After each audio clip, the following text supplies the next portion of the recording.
Hello, everybody. This is Empowering Democracy, and I'm your host, Joe Firestone. Let me change my glasses here.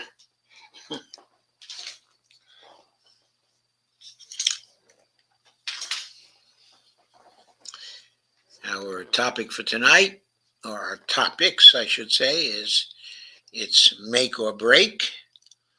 That's with reference to the climate. Okay, the attack on Jamaal Bowman. More dark money. And Bernie's pivotal moment, which of course refers to Bernie Sanders. So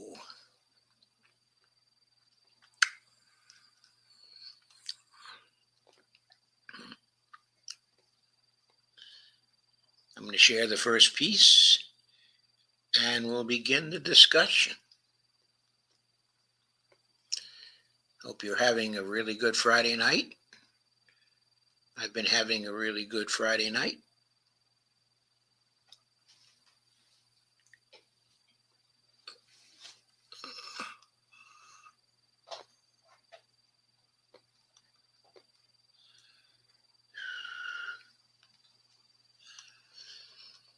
So this is a piece that originally appeared in Common Dreams.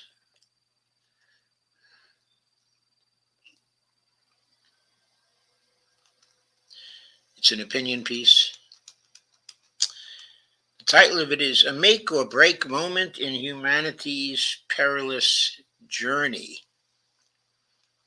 Tagline is, the polycrisis marks a historic inflection point in the story of civilization. Once we're past a rapidly approaching moment, society won't be able to maintain business as usual, even with significant reforms. The only real solution will be for humanity to inhabit the planet differently. This is by Richard Heinberg. It was written for Common Dreams and it's dated May 14th, 2024. Heinberg says, I've been watching global trends for a few decades and have never before seen so many warning lights flash at once. That's just one reason I've concluded that as of 2024, humanity is at a make or break crossroads. It's in its economic, social, and environmental history. Let's take a quick look at those warning lights and see if we can grasp why so many risks are converging at once. Things are deteriorating fast. Everyone knows that the climate is heating up, but a flurry of alarming recent studies about rapidly warming oceans, climate feedbacks, and tipping points suggest that the rate of warming is suddenly accelerating.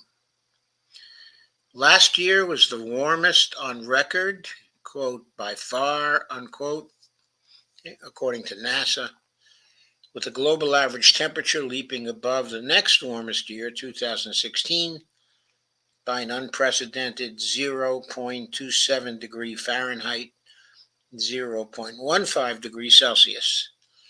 And it's been revealed that the international community of climate experts, rather than fear-mongering, has actually downplayed the severity of the crisis.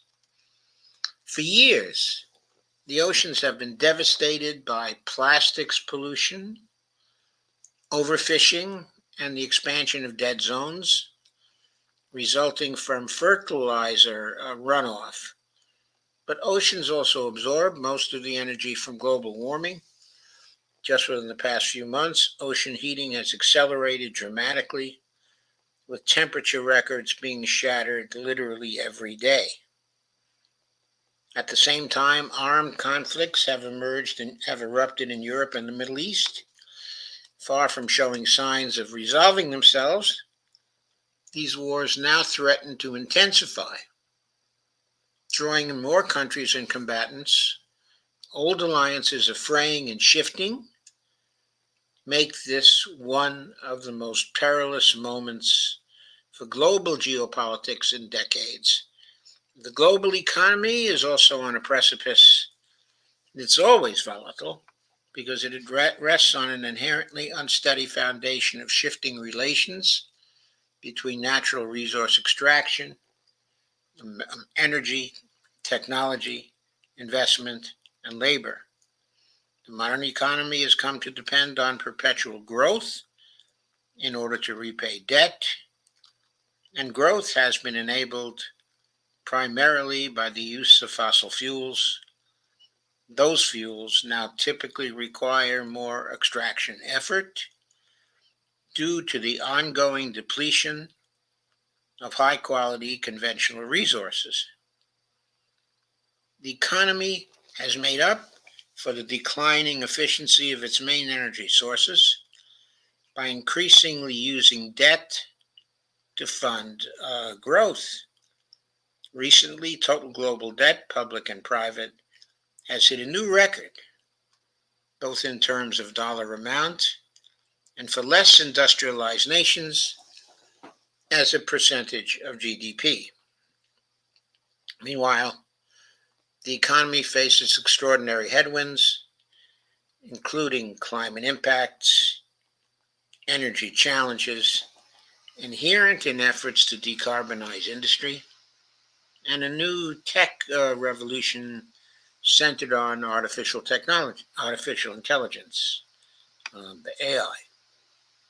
Technology revolutions are always transformative, but AI is potentially a wrecking ball for both industries and jobs. Tech entrepreneurs love the word disrupt. However, disruption on this scale and speed is treacherous. One of the likely impacts of both AI and climate change is increasing economic inequality. Over the past few decades, income inequality has risen in wealthy economies and rapidly industrializing economies, which together account for about two-thirds of the world's population and 85% of global GDP. This increase in wealth disparity has been particularly acute in the United States, China, India, and Russia. The typical macro-social effect of rising inequality is the destabilization of governance institutions. In democratic societies, extreme inequality erodes trust in leadership and paves the way for takeovers by authoritarian regimes. Political polarization is also driven by conspiracy theories and lack of consensus among major news outlets about basic facts such as election results. As AI begins to ramp up the volume and sophistication of fake news, public consensus may become ever harder to achieve or maintain. Altogether, democracy globally is on life support, most notably in the United States, but also Britain, Europe, and India. Even in already authoritarian countries like Russia and China, rulers face new challenges from persecuted ethnic minorities, popular dissent, and rival political factions. We're also seeing a sea change in the relatively slow-moving realm of demographics. For decades, world population has increased. The percentage rate of growth peaked in the 1970s, but the absolute number of people added per year has continued to hover at around 80 million people. The number of humans alive is probably still increasing, but fertility rates are now falling rapidly nearly everywhere, not because everyone has suddenly realized the world is overpopulated, because most people have gotten rich, the quote demographic transition, but increasingly because young would-be parents around the world fear for the future and don't expect to be able to afford to raise children. Humanity has seen dramatic changes in the past century: world wars, pandemics, the introduction of new technologies, and the growth of new industries. Human population more than doubled, and the world's geopolitical map was redrawn several times. However, the developments described above, taken together, suggest the pace of change is about to explode. That change will, in many instances, be destructive to bedrock human institutions, and that change will increasingly elude human efforts to direct or control it. Long-standing growth trends will reverse themselves, making past experience a poor guide for adaptation to unexpected and often frightening ecological, political, and economic events. And it's all coming to a head now. Roughly in the period from 2024 through 2030. We're not the only ones who see it this way. The word polycrisis became a buzzword in 2023, and I have to comment that I think I missed that particular buzzword becoming popular in 2023. And during the last couple of years, a network of think tanks has sprung up to study the confluence of worrisome global trends. Post-Carbon Institute is part of that network, and we've contributed to the literature on the polycrisis in a long-form report and a shorter summary article, as well as other articles and podcasts. However, we do see things a little differently for some of those who use the term. Many seem to think the polycrisis is just a rough patch in the inevitable evolution of larger, more powerful, and more technologically sophisticated societies. Human groups always had problems, say these macro optimists, but eventually challenges are overcome. In this view, the source of the polycrisis has a lot to do with increasing human connectivity. Old problems, geopolitical rivalries, financial panics, and ecological issues are rebounding on each other faster than before. Humanity just needs to find ways to speed up its responses. I try to maintain both a systems-oriented view and a deep historical view of the world situation. From these perspectives, the growth trends of the past century are inherently unsustainable. They arose from a series of prior developments, innovations in metallurgy and finance, the introduction of fuel-burning technologies like heat engines, and European colonialism, but especially the increasing use of fossil fuels. The early results of growth in the forms of increased wealth and mobility, expanding food production, and rising population numbers appeared miraculous. However, fuel-based growth is intrinsically self-limiting because of the finite source of nature's resource base and waste sinks. Increasingly, consumption and population merely accelerates our overshoot of Earth's long-time environmental carrying capacity for humans.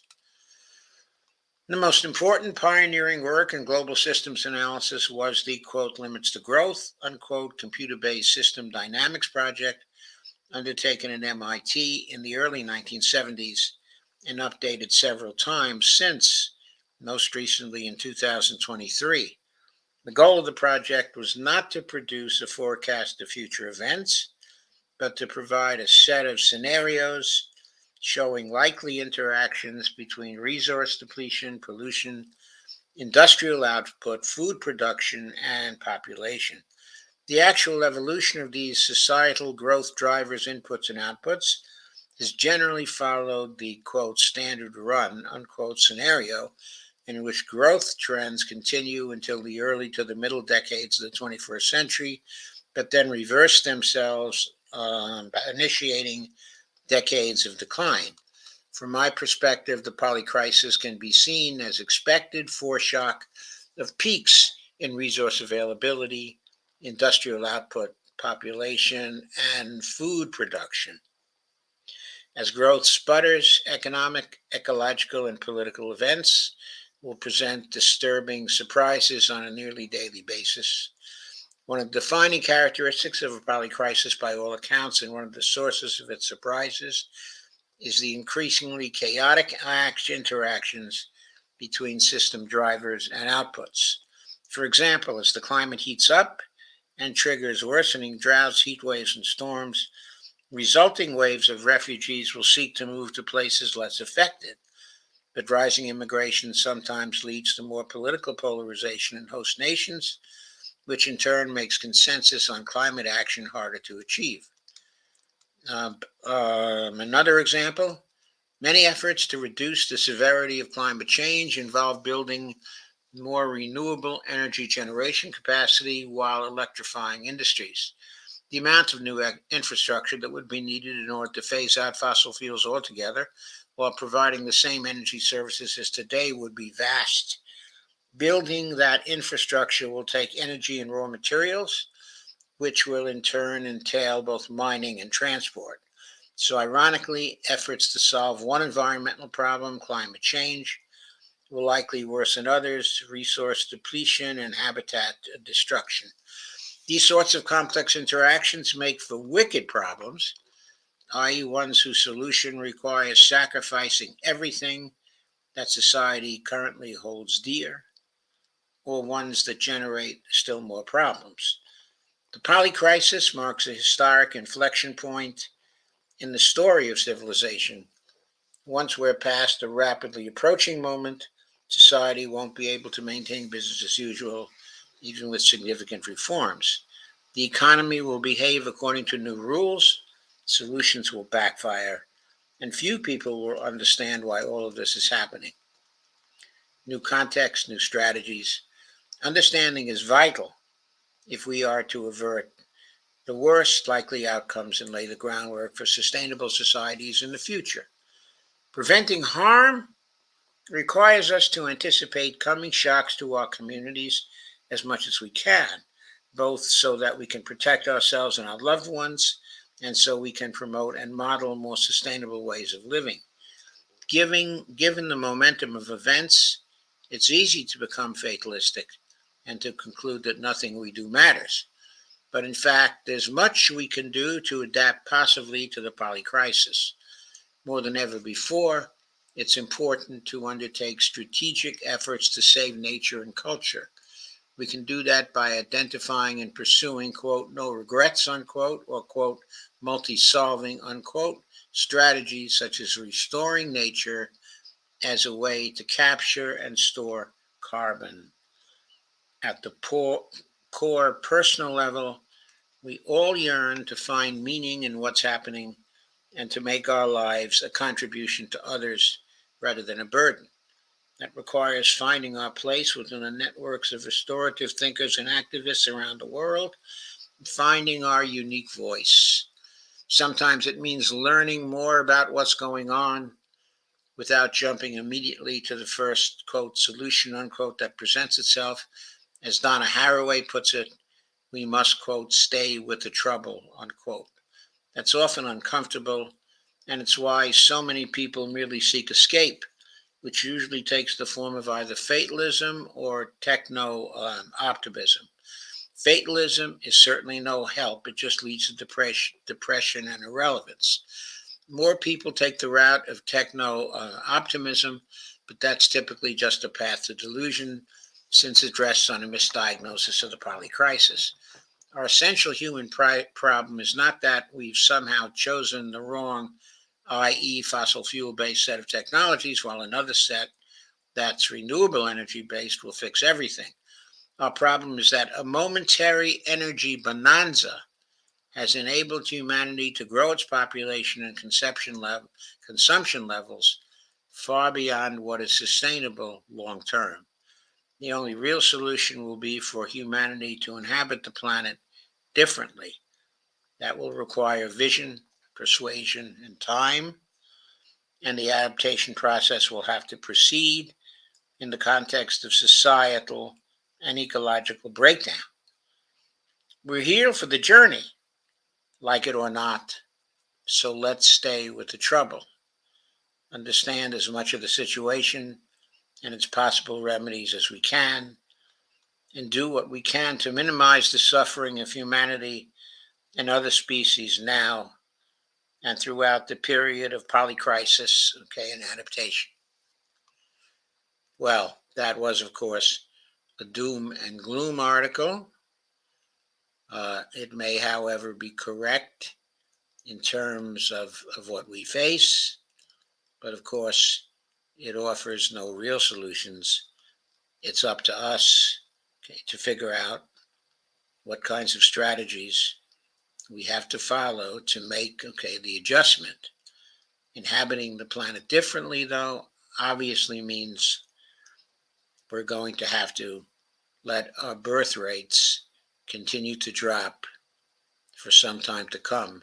So we've got fewer people to deal with. And uh, that's going to happen, okay, in the context of more and more troubles that we'll have to cope with. I think I agree with the author, okay, on that. I'm not a techno optimist, okay, in general. I used to be much more techno optimistic during the 1970s. I've been with this kind of thinking, certainly, since the late 60s and the early 1970s. And I used to know a lot about it because I used to study it very fervently in the early period, okay, of the 1970s.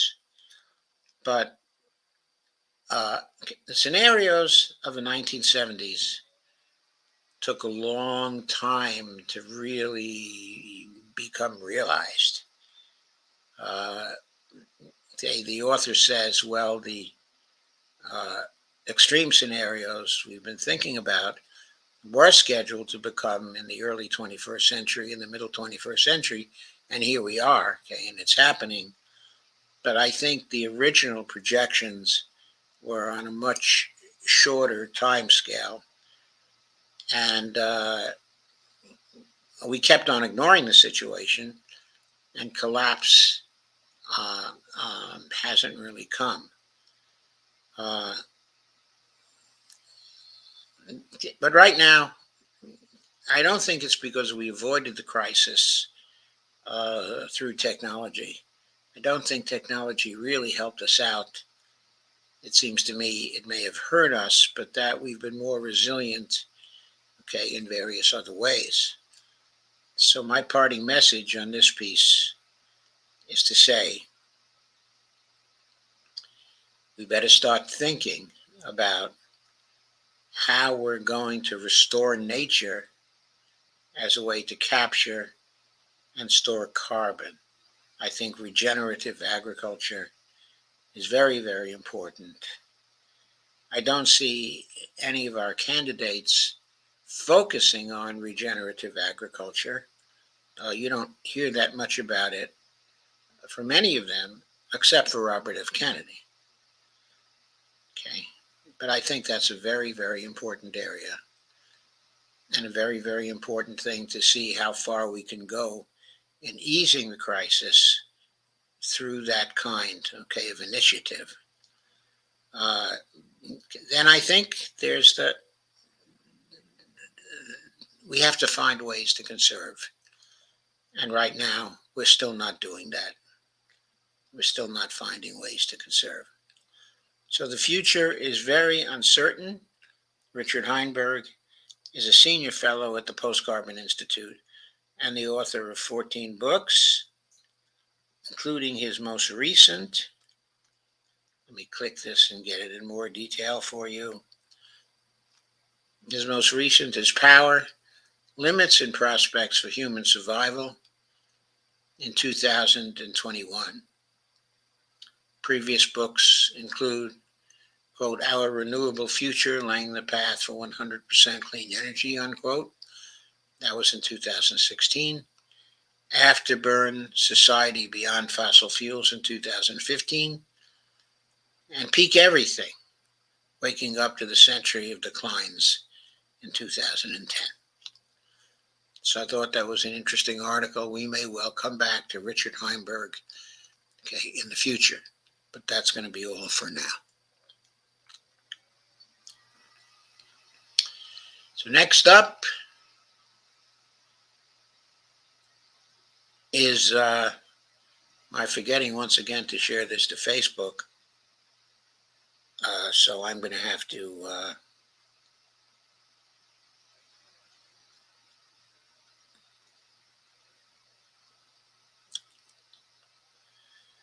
So I'm going to have to do that now.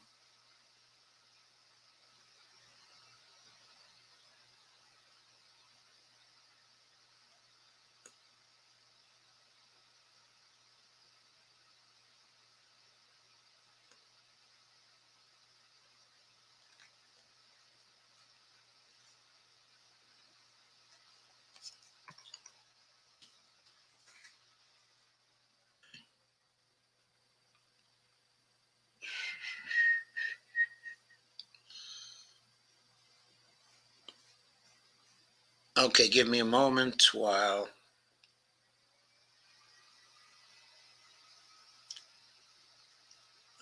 I do this sharing on Facebook.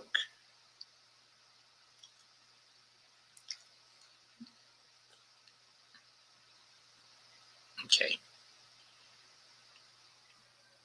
thank you very much. Just about done with that now. I see Dee is here and a number of others who have not identified themselves. Next up is the attack on Jamaal Bowman.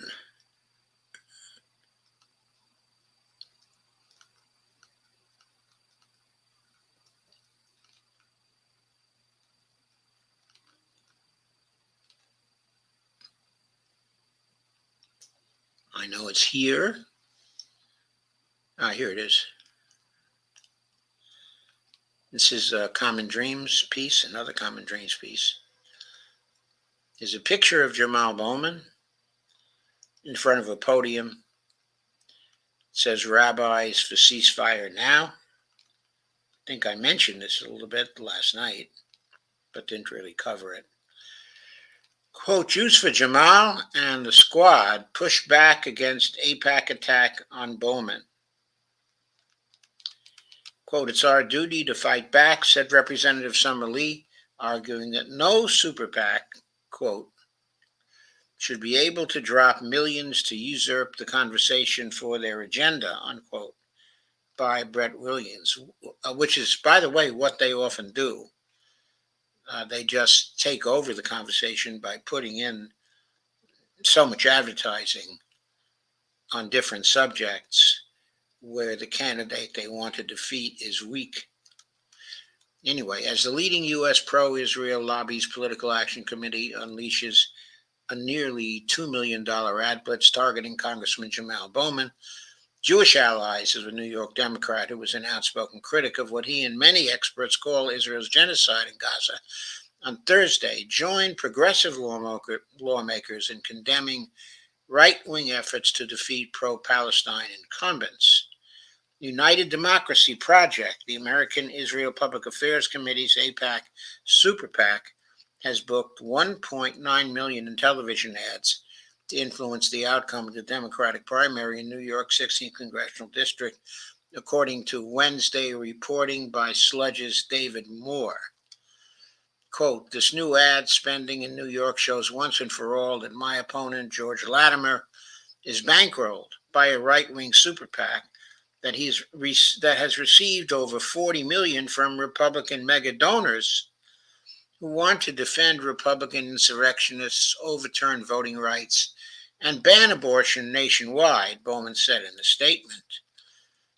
Quote, Democrats across New York deserve better and will reject these attempts to buy our elections and undermine our democracy, unquote. He added, New York 16 stands for peace and a permanent ceasefire. That's why right-wing mega donors are trying to buy our elections. The Republican-funded UDP Super PAC is going to spend $1.9 million against us this week.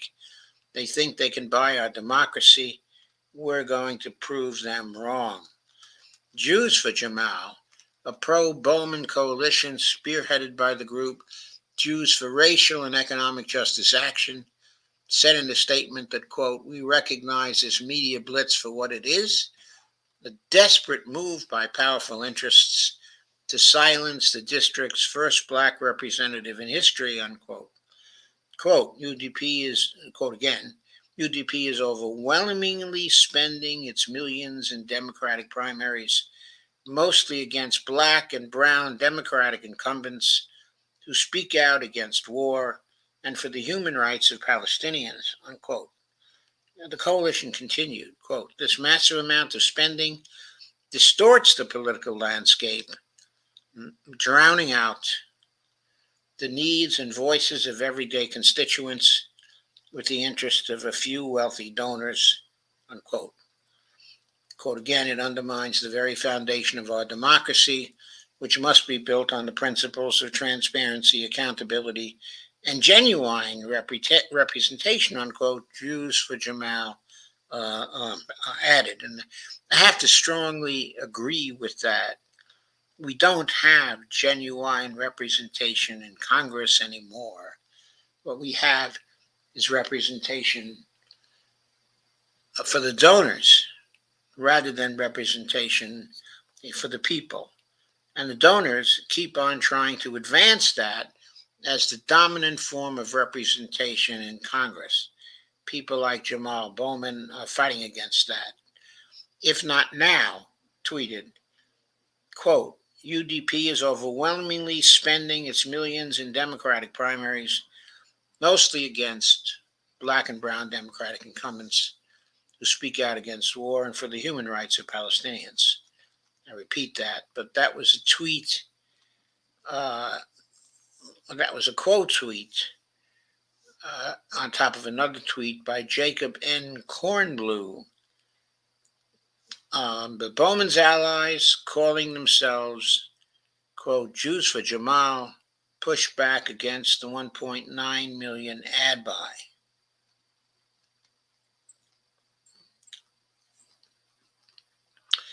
As more and more Democrats speak out against Israel's assault on Gaza, which, according to Palestinian health officials, has killed, maimed, or left missing more than 125,000 people, and violent repression by Israeli soldiers and settlers in the occupied West Bank and East Jerusalem, AIPAC has lashed out at even the mildest criticism of Israeli government policies and practices, while many experts around the world call genocidal. Last November, Slate's Alex Salmon reported that UDP was set to spend approximately $100 million in the bid to unseat both pro-Palestine congressional progressives and more moderate Democratic candidates who the powerful lobby group believes don't sufficiently support Israel. Salmon said that Bowman, along with fellow, quote, squad, unquote, members, including Representatives Alexandria Ocasio-Cortez, Democrat of New York, Ilhan Omar, Democrat of Minnesota, Rashida Tlaib, Democrat of Michigan, Diana Presley, Democrat of Massachusetts, Cori Bush, who's a Democrat of Missouri, and Summer Lee, Democrat of Pennsylvania, are among the UDP's top targets. So those are the current squad members. There are some others who are close allies, but that's the squad at present. Some of those lawmakers also allied to Bowman's defense on Thursday. There was a tweet from Summer Lee. They hide behind their support of some CBC, that's the Congressional Black Caucus members, while targeting and harassing almost exclusively black candidates they don't approve of, while the biggest threat to black America's white supremacist policymakers, they financially support the folks causing us the most harm. We represent some of the poorest communities left behind by policymakers for generations. She tweets, okay, in another tweet, we represent some of the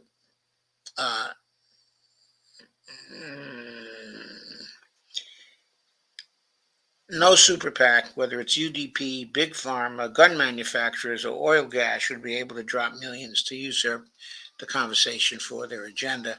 It's anti-democracy, whoever does it. Quote, it's our duty to fight back, unquote. He said on social media, quote again, somebody who knows these folks intimately, I can speak to the damage UDP causes, not just to the candidates they target and smear, but to the communities attached to us and democracy itself, unquote. The congressman who won her primary last month continued, their pain against me in 2022 was steeped in dog whistles and disinformation. Their most shameful $1 million attack against me was just unsubtly implying I was a former U.S. President Donald Trump supporter in mailers where my skin was oddly shadowed or darker. For 3 weeks, they plastered the airwaves and mailboxes in wall-to-wall attacks that overwhelmed our mid-sized media market, cable and broadcast, but digital and streaming, even children's programming on YouTube was targeted. Omar asserted on social media that, quote, a people-powered movement will always be stronger than special interest groups. Quote, we got your back, Jamaal Bowman, unquote, she added.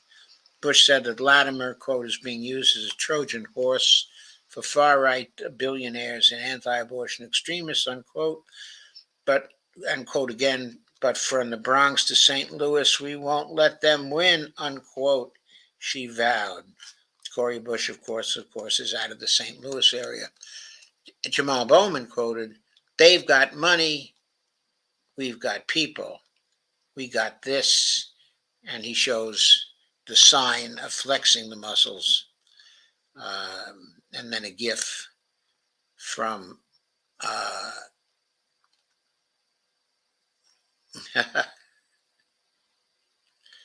okay, bring it on. New. No, that's just another ad repeating what was said already. Bowman, in turn, posted in support of Bush, whom he pledged to defend against Republican billionaires coming for her. Last month, another coalition, the youth-led Protect Our Power campaign, was launched in support of progressive congressional incumbents under attack by AIPAC and other pro-Israel groups. Quote, the only thing that beats organized money is organized people, the young organizer said at the time. Quote, fortunately, that's what we know how to do best. So I'm going to immediately stop sharing this, but what I want to do now, of course, is to share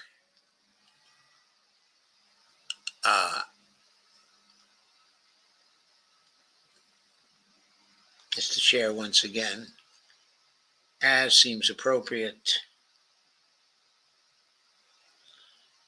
my by now famous meme, the rule, because what we really have to do is to organize people to follow this rule when they vote. Vote against every candidate except those who won't take money from wealthy corporations, individuals, PACs, or party committees, and who repudiate all super PAC support. That's what George Latimer is not doing, okay, in Jamaal's district. That is what he ought to be doing, okay, in Jamaal's district. As long as he doesn't, people ought to vote against him and for Jamaal, because Jamaal is the victim of this big money. This is, of course, the dump the corruption rule in Jamaal's district.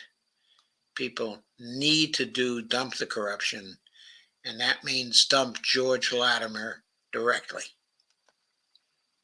Okay, on to our next piece.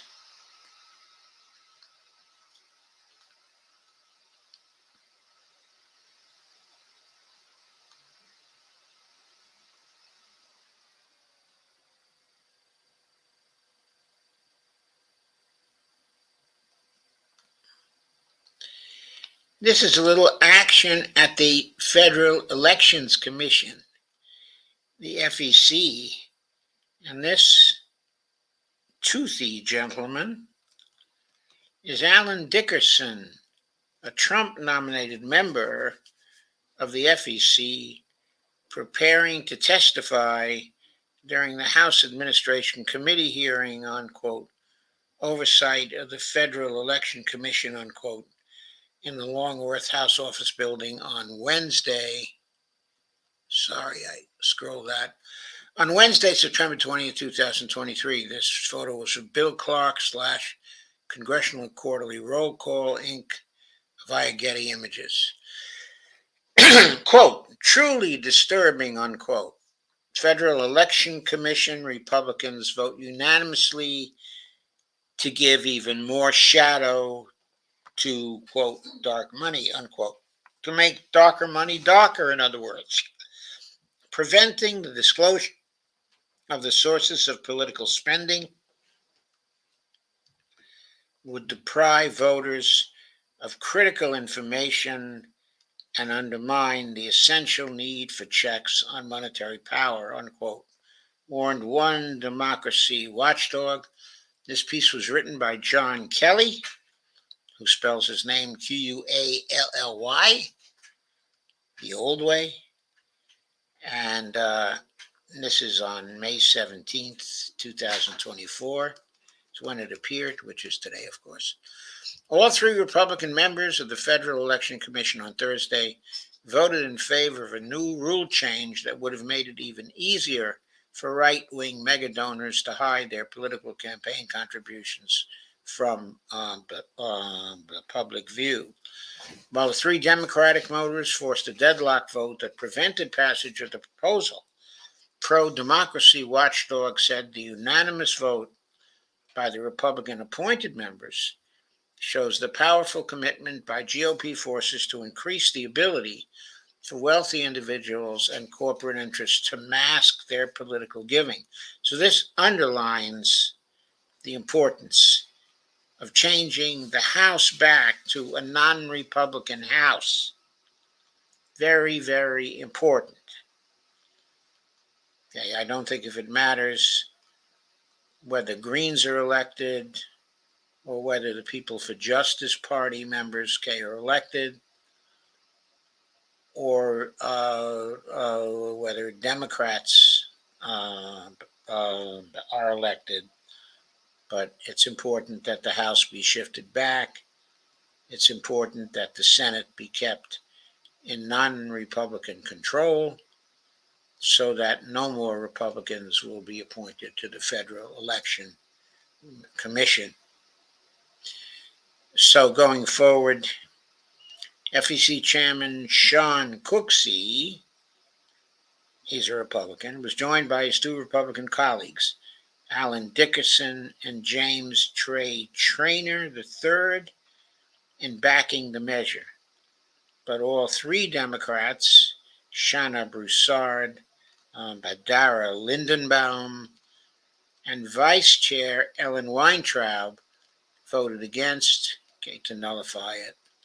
The proposal, Sludge reported earlier this week, would, quote, supercharge, unquote, the flow of so-called, quote, dark money, unquote, in political campaigns, and was proposed by Dickerson, a Trump nominated member who, quote, previously worked at an anti-campaign finance regulation organization funded by conservative political mega donors, the billionaires again.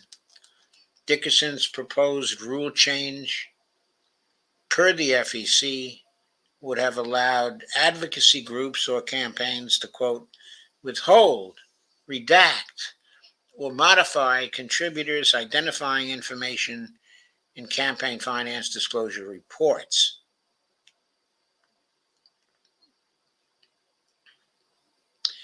Reports currently mandated so that the public is made aware of who is funding such organizations. Before the vote, ahead of the vote, Scott Graytack, Director of Advocacy for Transparency International in the U.S., said the implications, if it passed, would reach far beyond the United States, quote, with half of the world's population living in countries that will hold a nationwide vote this year, the U.S. must embody and exemplify the importance of transparent and informed elections, unquote. Graytack said in a statement opposing the proposal, quote, as democracy faces its biggest test yet around the world, it is difficult to believe that the world's oldest democracy is even considering further eroding the public's right to know who is influencing their elections. In a May 2 memo detailing his argument in favor of exempting donors from mandated disclosure requirements, Dickerson claimed it is, quote, a constitutional right, unquote, because, quote, Americans are entitled to make political contributions without being attacked, threatened, or fired, okay, unquote. Well, I guess I have to answer to that. Why are they entitled? Why are they more entitled to make these political contributions without people knowing about them, okay, without the transparency? He thinks they are entitled, okay, but on what grounds? On grounds of the freedom of speech,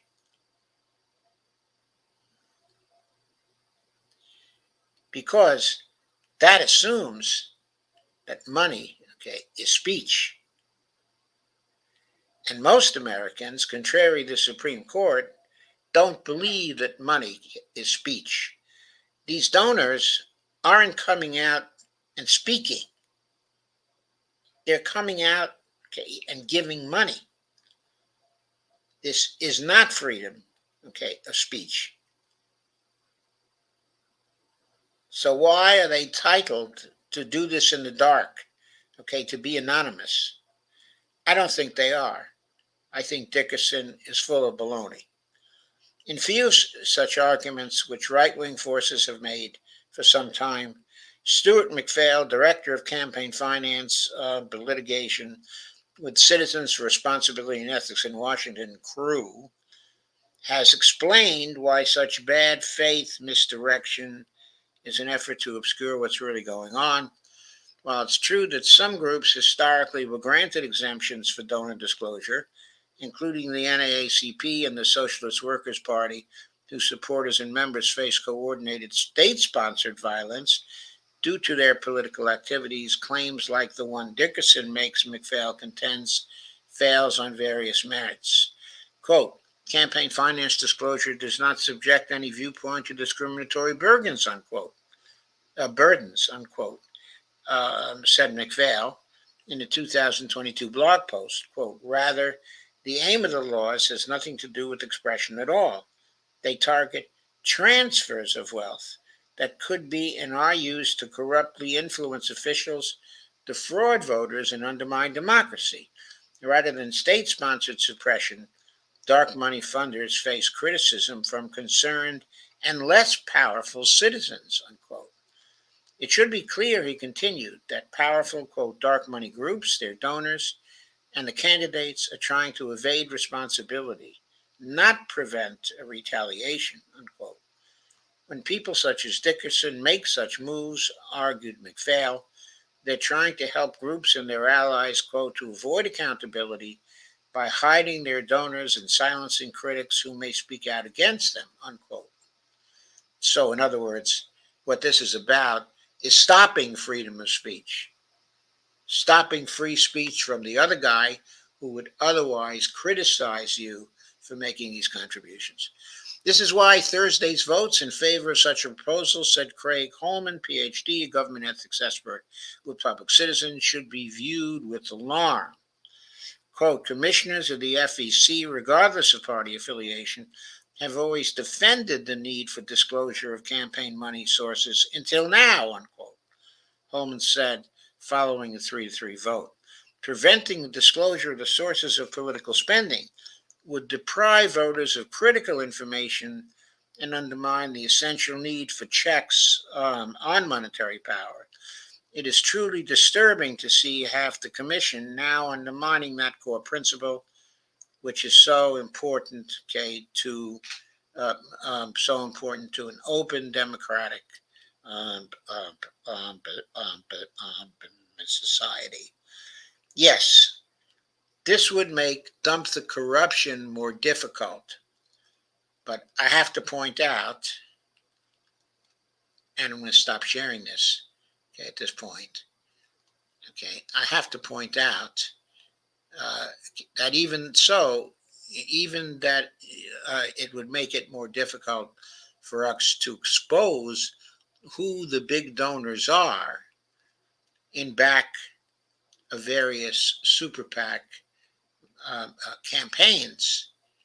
It doesn't really influence the very idea, us finding out whether there are very rich people making contributions to campaigns, because specifically the simple rule for Stop the Corruption, and I'll show it again. I'll vote against every candidate except those who won't take money from wealthy corporations, from wealthy individuals, from PACs or party committees, and who repudiate all super PAC support. We'll still know if they get PAC support. We'll still know if they get party committee support. We'll still know if they get super PAC support. We'll still know if they take money from wealthy corporations. We won't know the specific individuals, but we will still have statistics on the average contribution for candidates. And from those particular statistics, it's transparent that that candidates are taking money from wealthy individuals, that is, those who can afford to spend more than $200 on campaign contributions. So even though this dark money rule would be bad for us and would be a step in reverse from transparency, and even though I oppose it for that reason, I have to point out that the rule and its usefulness would not be diminished by the passage of that rule. It wouldn't protect the candidates who are taking big money. We still would be able to know that. We still would be able to kick them out of office. I thought that appointment was important. That point was important for us to make. So we come to the final piece that I want to discuss today. And that piece is from, I picked it up at Portside, where I often pick up a lot of stuff these days. It originally appeared, though, in The Guardian. And guess who this piece is by? T.O. Bernie himself, Uncle Bernie himself, Bernie Sanders. We're in a pivotal moment in American history. We cannot retreat. Clearly, our job is not just to re-elect Joe Biden. It's more than that. Uh-oh. This looks like it's going to be sort of a vote blue no matter who article. Here's Mr. Trump. I think he's making fun of a guy in a wheelchair in this picture. But anyway, in 1776, Bernie says, Americans living in a British colony put their lives on the line and fought for independence from the King of England. They wrote the strongest democratic constitution that had ever been written. He should have added up to that time, as they created a new nation. That was a pivotal moment in American history. In 1861, civil war broke out in the United States, and more than 600,000 Americans died in the war between the states. Slavery was abolished. Over the ensuing decades, racist forces regained power and established an apartheid form of government throughout the old Confederacy.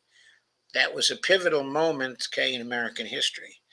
1929, Wall Street collapsed. The United States and much of the world experienced the Great Depression. Unemployment rose to 25%, and millions of Americans descended into economic desperation. In 1932, Franklin Delano Roosevelt was elected president, and the federal government's role in addressing the needs of working people was transformed. That was a pivotal moment, in American history. 1941, Japan attacked Pearl Harbor, and an unprepared United States was forced to mobilize and fight a world war on two fronts, Hitler in Europe and Japan in Asia. The future of democracy and the prevention of barbarism in the world was at stake. That was the pivotal moment in American history. Today, in 2024, our country once again faces a pivotal moment in American history. The crises facing us are enormous. The consequences, if we fail, are unthinkable. As the nation moves rapidly towards oligarchy, the billionaire class exerts enormous influence over the economic and political life of the nation.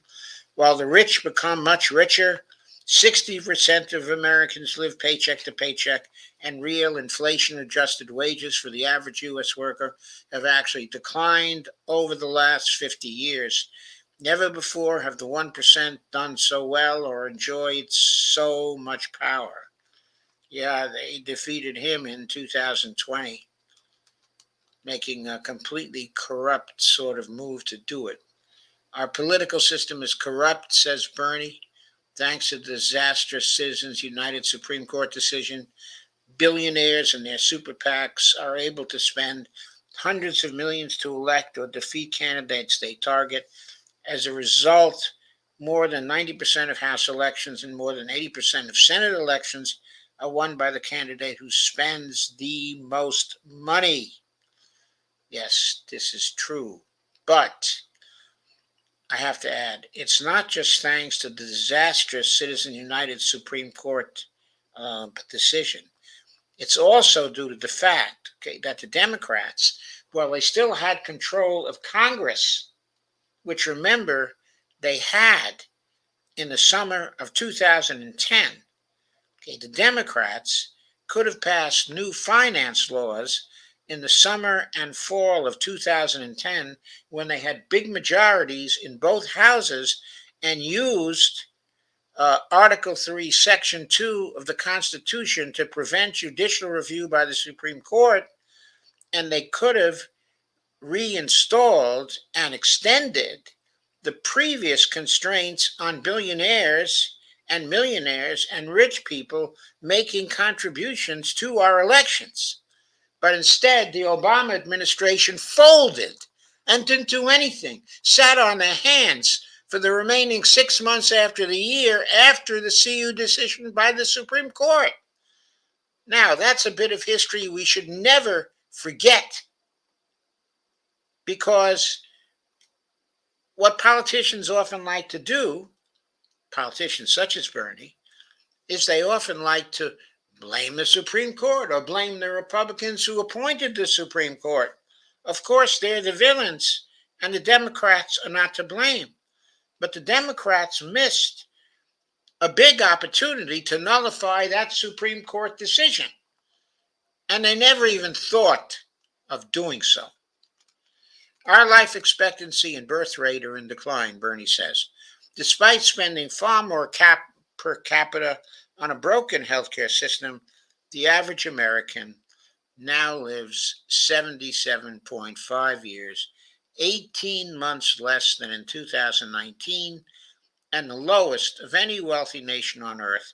Furthermore, our total births last year fell to 3.59 million, the lowest level ever recorded. Well, I don't know if it's the lowest level ever recorded, but as a percentage, I'm sure it's the lowest level ever recorded. The climate crisis threatens the very future of the planet. The last 10 years have been the 10 warmest years on record. 2023 was by far the hottest year in recorded history, and 2024 is on track to be even hotter. Unless there is a huge reduction in carbon emissions, we will continue to see more drought, more flooding, more forest fires, more extreme weather disturbances, more mass migrations, and more deaths as a result of the climate crisis. Yes, I have to correct here. We need reductions in greenhouse gases altogether, not just carbon, but methane as well. Artificial intelligence and robotics are radically transforming our society, causing enormous anxiety among workers. Most of the jobs we have today will likely not be here in 15 years. Will the increased productivity the AI brings simply make corporations wealthier as they discard their employees, or will workers benefit? The wellspring of tens of millions depends upon that answer. Yeah, the wellspring of tens of millions depends upon that answer, but the point is here, or the point should be anyway, that we can see to it that their employees will just be discarded. We can use the increased productivity that AI brings to create new jobs in other areas of society. We can enact a federal job guarantee program so anyone who wants to work can find work at a socially inclusive living wage, the MMT program. Why doesn't Bernie take the opportunity to at least mention that? Going on, the basic human rights that women have struggled to win are under severe attack. Since the Supreme Court's disastrous decision overturning Roe v. Wade, 14 states have passed near total abortion bans, some with no exceptions for victims of rape, and incest. Will the war against women continue? Will women once again be reduced to second class citizenship? Well, the answer is they certainly don't have to be. All they have to do is vote for people who won't reduce them to second class citizenship. It's kind of easy, really. The U.S. now spends almost $1 trillion a year on the military, more than the next 10 countries combined. This is more than all federal funding for food, housing, and education. Tens of billions of those dollars is currently supporting the horrific war in Gaza. What about the genocidal war in Gaza, Bernie, waged by the right-wing extremist Israeli government of Netanyahu? So that's where we are. And it's not a pretty picture. People feel hopeless. They are exhausted. Yeah, we're exhausted. One of the reasons why we're exhausted is because people won't call a spade or a genocide a genocide. They're worried about the kind of future that awaits their kids and grandkids. We are in the midst of another pivotal moment, in American history. How do we respond? First, we cannot simply turn away from the painful and complex realities that we face and bury our heads in the sand. We cannot stop reading the news or turn off the TV, though it might be good if we turned off the TV and what we did instead was go to the internet and look at alternative sources of news. Because what's on the normal TV is just the cable news networks lying to us constantly for years and years and years. The world is what it is, says Bernie. It is a mess, and the situation is not going to improve unless we do the hard work required. Second, we must be actively involved in the 2024 national elections, most consequential in our lifetimes. Yes, I know Biden is not popular, and many progressives, including me, strongly disagree with his policies regarding Israel and this disastrous war in Gaza. What about the Ukraine war, Bernie? What about that disastrous war? What about that war that put us under risk of nuclear war for the first time in 45 years, Bernie? What about that? But let's be clear, Bernie says. Biden is not running against God. He's running against Donald Trump, the most dangerous president in American history, whose second term, if he is reelected, will be worse than his first. And on his worst day, Biden is 1,000 times better than Trump. Oh, yeah?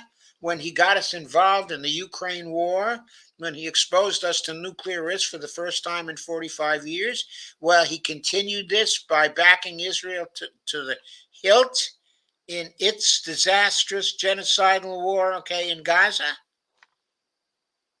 Trump did a lot of things, but he didn't do either of those two things.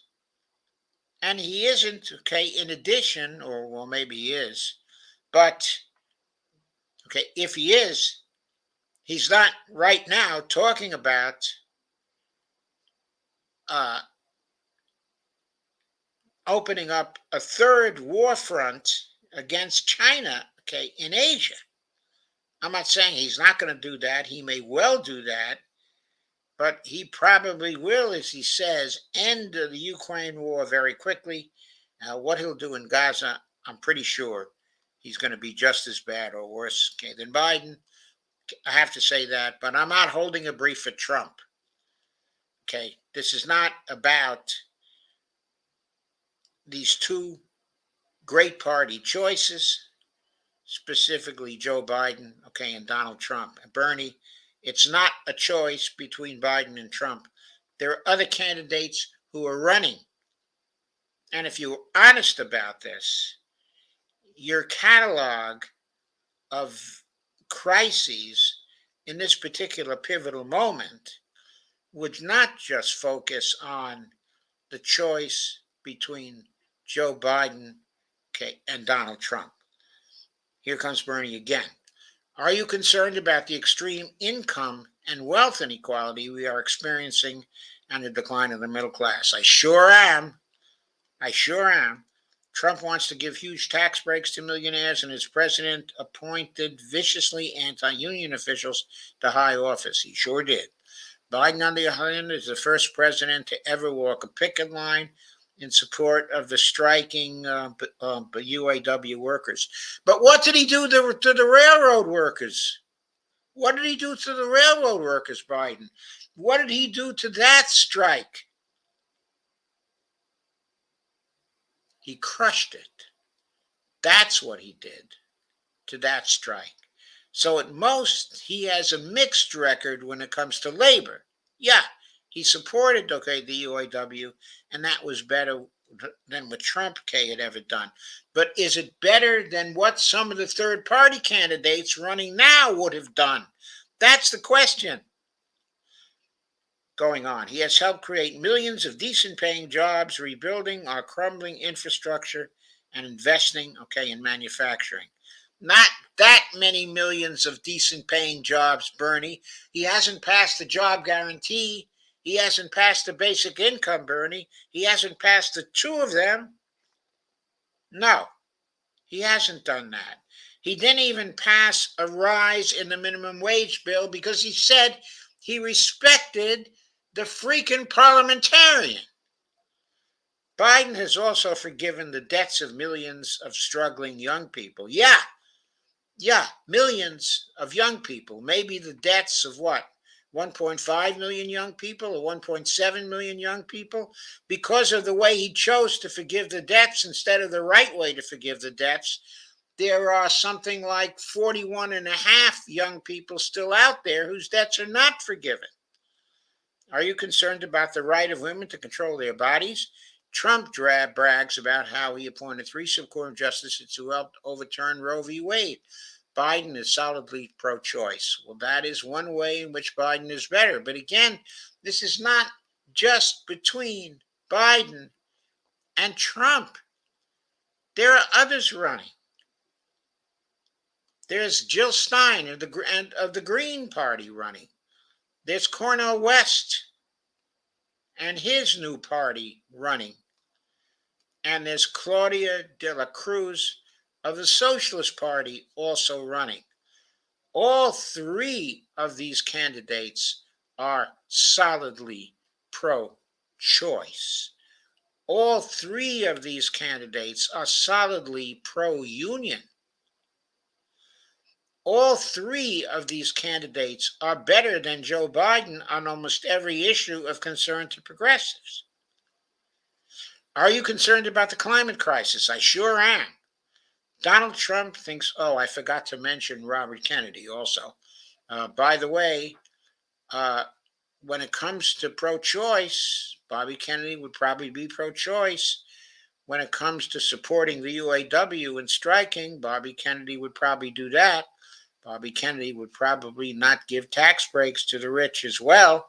He seems to be very pro-tax from things he said. Now, of course, he's not very good on some of the foreign policy issues we discussed. That's true too.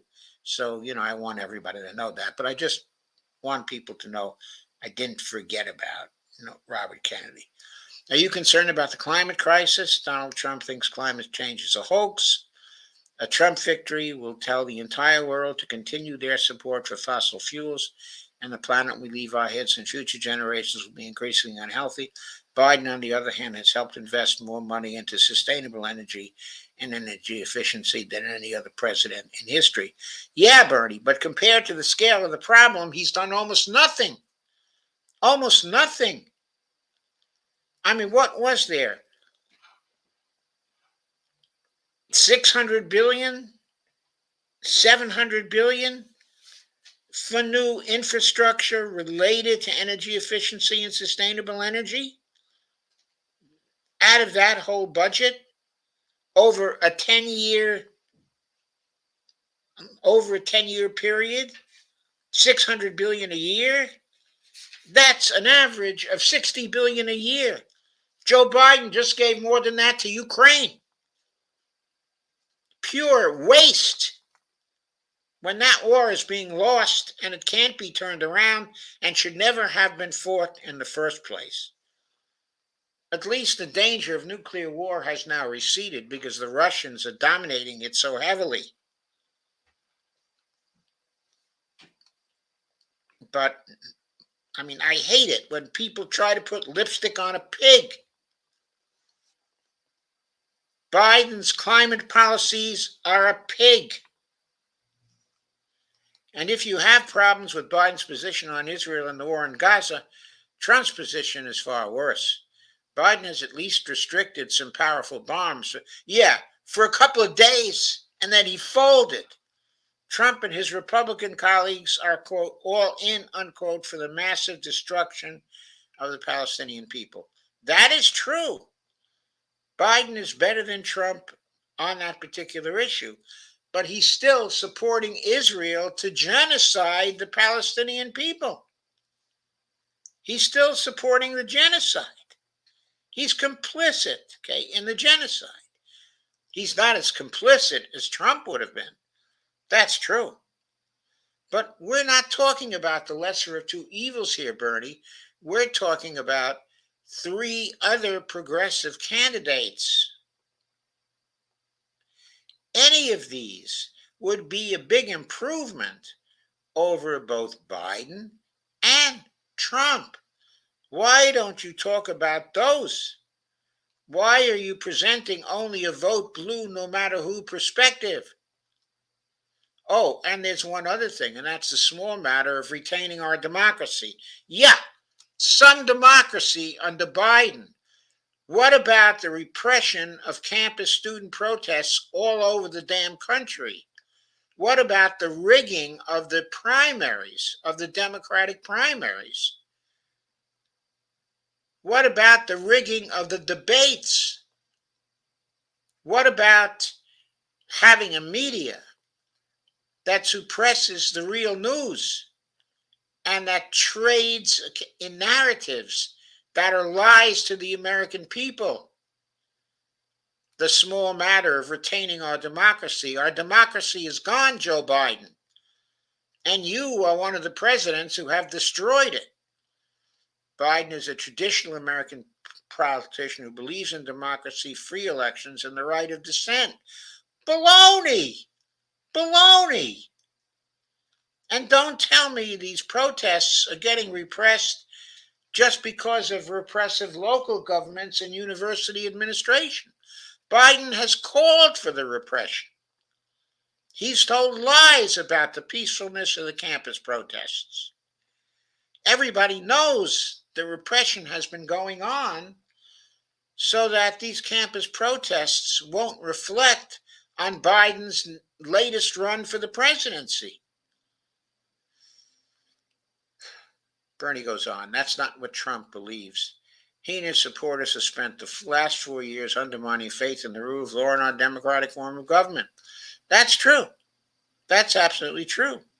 He is weighing pardons for more than 800 of his supporters who attacked the Capitol in the January 6th insurrection. And his advisors are drawing up plans to invoke the Insurrection Act to allow him to deploy the military against civil demonstrations. All that's true, Bernie. And Trump's becoming president again would be a total disaster. But Biden's becoming president again would be a disaster too. And we have to conclude that both of them are unacceptable. Clearly, our job is not to re-elect Biden. It's not to elect Trump. It's to break free of this goddamn uni-party system and to elect people who have not been taking big money contributions from the oligarchs. Going on. Bernie says, it's much more than that. We must defend the many progressives we have elected to the House. There aren't many progressives, okay, in the House. At most, there are 50 who are decently progressive and maybe 10 to 15 that are really progressive. We don't have many progressives, okay, in the House because House people have been bought by the oligarchs just as the senators have been bought by the oligarchs. He says, some of whom face significant financial opposition from AIPAC and other special interest PACs. That's true. And we should put them back into office, but we should reject all of those Congress people who were taking big money We need a new broom to sweep clean in Congress and a new broom to sweep out 1/3 of the Senate to defeat anybody taking big money. And we must elect strong progressive candidates who are on the ballot to the House and state and local governments. Again, it's not just people who say they're progressives, like your friend Ro Khanna. It's about people who don't take big money from the oligarchs. Unlike your friend Ro Khanna, we must work in coalition with all those who understand that we must do everything possible to defeat Donald Trump and his extreme right-wing Republican Party, not just because he is worse, but because nothing less than the future of our democracy is at stake in this election. I agree the future of our democracy is at stake in this election, but what that requires us is not simply the re-election of Joe Biden.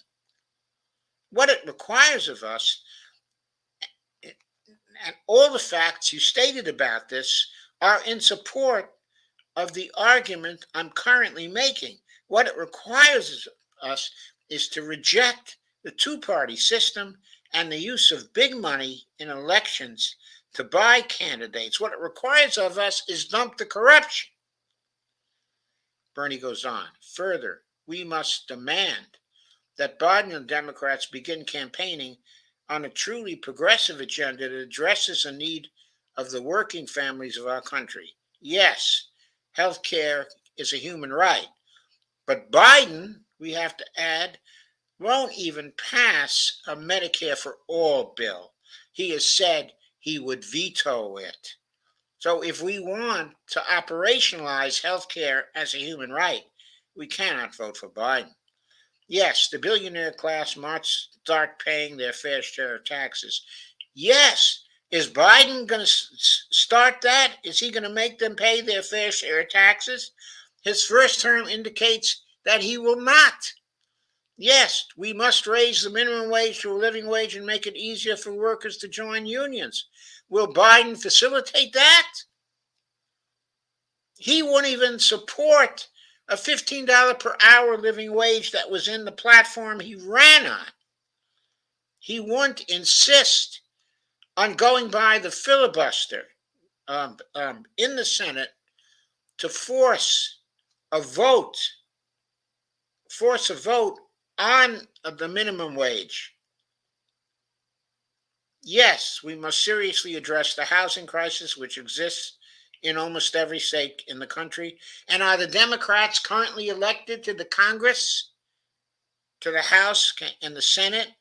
Are they seriously addressing the housing crisis? Or are they doing the same thing as the Republicans do, ignoring the housing crisis? Yes, we must strengthen public education in our country and make higher education available to all regardless of income. Is Biden going to do this? Do you really expect that Biden is going to do this? Of course, Trump is not going to do it either. We do want these things. We do need these things. Bottom line, I couldn't agree more. We must have the guts to take on and defeat a powerful and greedy ruling class and create a government which works for all, not just the few. The path forward is not easy, but now is not the time for despair or cynicism. I couldn't agree more with that.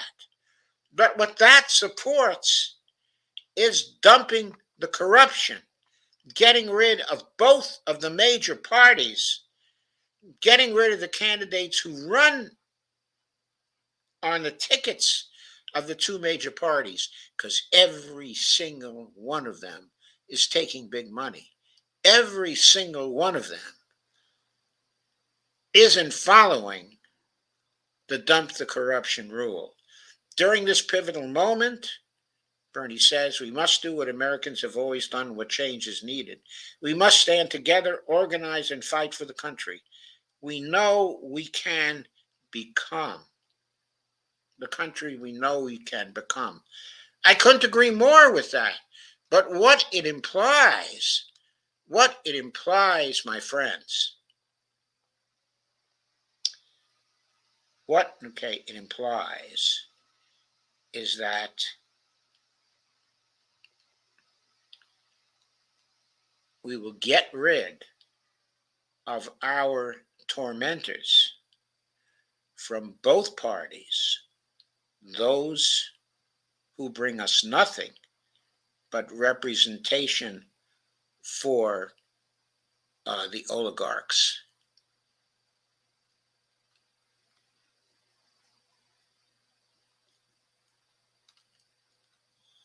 And how do we do that? We follow the rule: vote against every candidate except those who won't take money from wealthy corporations, wealthy individuals, PACs, or party committees, and who repudiate all super PAC support. And I can tell you right now, Bernie, that every congressperson and every candidate from the two major parties deserves to be voted against, okay, according to these rules, because everyone is taking money from wealthy corporations, from wealthy individuals, from PACs or party committees. And many of them are failing to repudiate substantial super PAC support, including, of course, those who are getting support from the AIPAC super PAC that you specifically mention in your article. So I'm now going to consider your comments.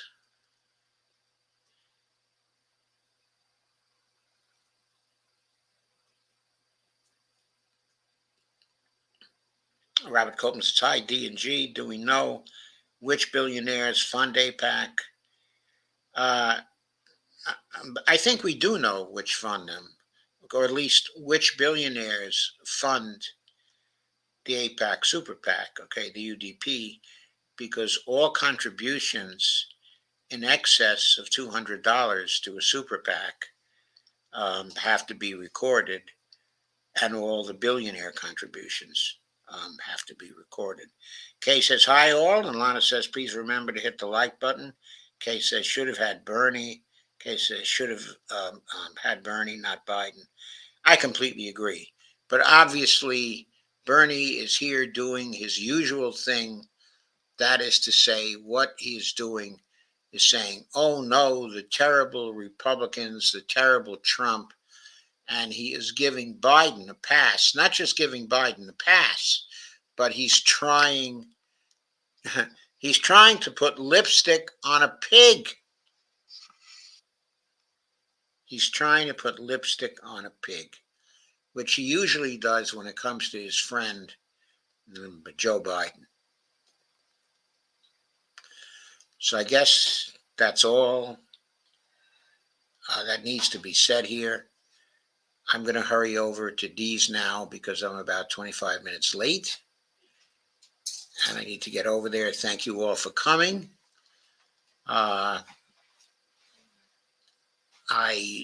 If D has a show tomorrow night, I'll probably be back for that show. But I won't be back more than once on Saturday, Sunday, or Monday. I will be back on Tuesday for my usual Tuesday through Friday shows, as long as the creeks don't rise. So thank you for coming to this show, and I will see you soon. Okay, I believe.